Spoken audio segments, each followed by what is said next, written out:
Erik Marcine, vi har på et dejligt forsøg her. Det er vores 3. gang, vi prøver at filme det her. Vi starter ud med vores dejlige reagensglas. Det er pænt, det er dejligt. Så hælder vi noget brun vand i. Det fejler vi sådan her, så man kan lige se, det er brun vand, det er brun. Ja. Og så hælder vi noget heptan i. Det gør vi lige med nogle prikker, så prikkerne betyder, at det er klart. Ja. Og de skiller sig simpelthen, de ligger sig simpelthen i 2 faser, og det kan vi forklare ud for, at brun vand, det er polært. Eller normalt så er brun. Ja, brun, jamen det er det, man lige skal til. Men brun vand er upolært, men brun vand, fordi det er vand, så bliver det polært. Og så har vi heptan, det er dejligt upolært, det gider ikke at binde, så grunden til at brun vand, det ligger sig i bunden, fordi det har en større masse, altså det bare er mere, det er en tykkere. Det er faktisk brun, det er en upolær molekyle, ja. Men i starten så befinder det sig i vandfasen, som er polær. Ja. Derfor kan de ikke blande sig, faktisk. Og det er jo sjovt. Ja. Lige at høre om det. Ja, hvad gør vi så, Bjørn? Så hopper vi over til step nummer 2. Boom. Vi har vores dejlige reagensglas, men lige nu så ryster vi. Rystekræfter. Boom. Så ligger den så her, men hvad sker der så? Den bliver klar. Hvorfor fanden gør den det? Og heroppe, så bliver den her dejlige boom, den der dejlige heptan her. Det er da sjovt. Ja. Jeg skal forklare, hvorfor det sker. Det kan du godt sige, ja. Det er jo fordi, at brun er som sagt upolært, altså molekylet, og opløses derfor bedre i det upolære heptan, som vi ser her, ikke? Så for at forklare det mere, så brun, det vil hellere være sammen med heptan.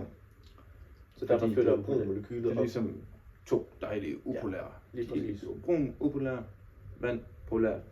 Hellere være der. Boom. Så ved omrystningen, der fordeler brun sig og trækkes over heptanfasen. Og så er det bare vand, vi er tilbage, basically. Det er jo dejligt at vide. Ja. Efter det, så tænker vi, hvad gør vi så? Tænker man, er man ikke færdig? Hvad kan man gøre? Nej, sollys. Boom. Vi har vores dejlige glas her. Bum. Og vi har nogle prikker der. Du skal selvfølgelig lige se det. Skal vi se der her? Bum. Hvad har vi der? Noget lys. Det er sådan en lampe. Og vi lader lidt den her blive det mørke, bare lige for at snakke, så er vi ligesom 2 forskellige. Det her, det er mørke. Vi kan også lige tegne sol, på grund af det her sollys, man lige skal der på. Bum. Så har vi en dejlig sol. Hvad sker der så? Her. Angelina, er det her, du træder ind i billedet? Ja. Brunmolekylerne omdannes til brunradikaler, og det er fordi, at der sker en radikal substitutionsreaktion mellem brom og heptan, så de blandes sammen, de her 2. Ja, og det er jo brunmolekylen, der bliver set brunradikaler, som hun sagde, Angelina, med radikal substitution. Ja. Ja. Så kommer vi til... Det forbruges i den her reaktion, og derfor forsvinder den orange farve gradvist, for det er ligesom der, hvor farven kommer fra. Altså i heptanfasen her. Men over i den mørke, der bliver den. Fordi lyset er der ikke til at ligesom være med i den her reaktion. Skal vi tage den her reaktion op? Ja, lad os hellere det. Med atomer. Molekyler. Molekyler. Ja, kan du huske den, Bjørn? Hvordan? Lad mig lige fortælle ham den her. C7. C7. Yep. H16. H16. Plus. Brom 2. Altså BR2. Ja. Det bliver så til C7. H15. Ja, der er masser af lige med H der. C7. Og så brom. C7, og så brom.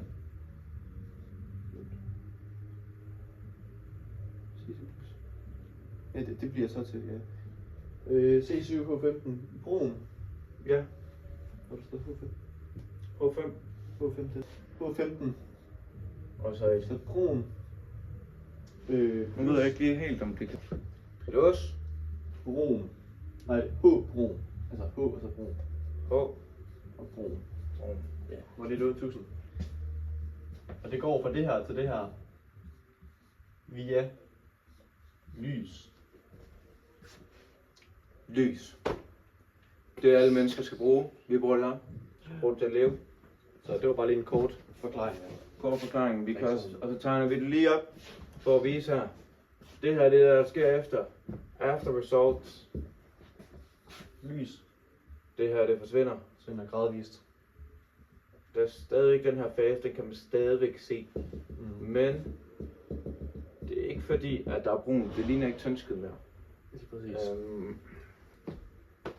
Jepsi. Så er det nu, vi rykker videre. Nu tænker jeg godt lige, at vi kan viske noget. Væsken i reagensglasset bliver nu hældt i et skilletrækt.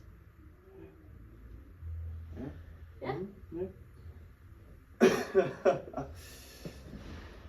Ja, lige præcis. Så er det en skilletrakt, ja. En skilletrakt. Hvor vi fordeler de to faser her. Hvor vi har bromheptan i den nederste, og hydrogenbromid i den øverste. Det er det nye stoffer, vi har fået. Kan du lige skrive det, Bjørn? Yep. Hvad siger du? Vi har bromheptan i den nederste.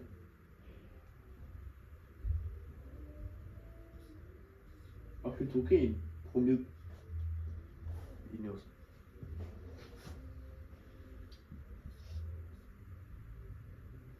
Og det er jo lidt sjovt, fordi bromheptan, det er en overvejende polær. Det er jo lidt sjovt. Det er sådan lidt en blanding. Okay.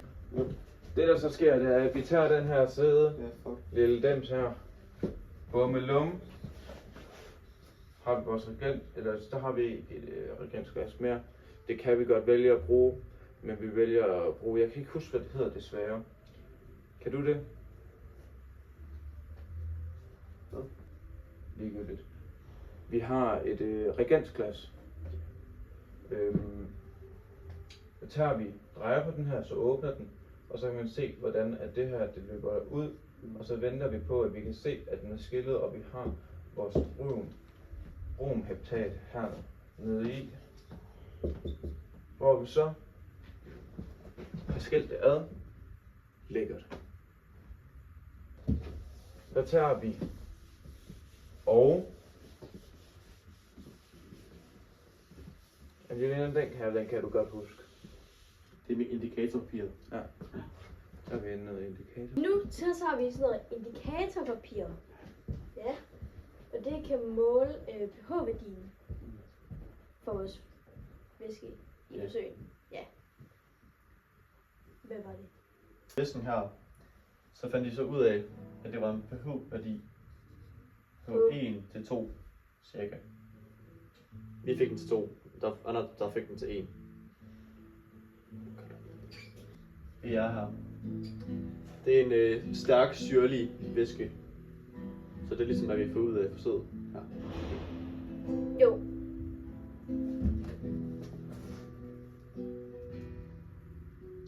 Ja.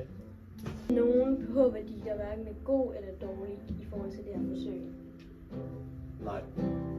Det er fordi, der bliver dannet det her, der kalder, jeg kan ikke huske ordet, men oxon-ioner. Det er lidt svært ord, så jeg skal lige have den her. Som der er H3O plus.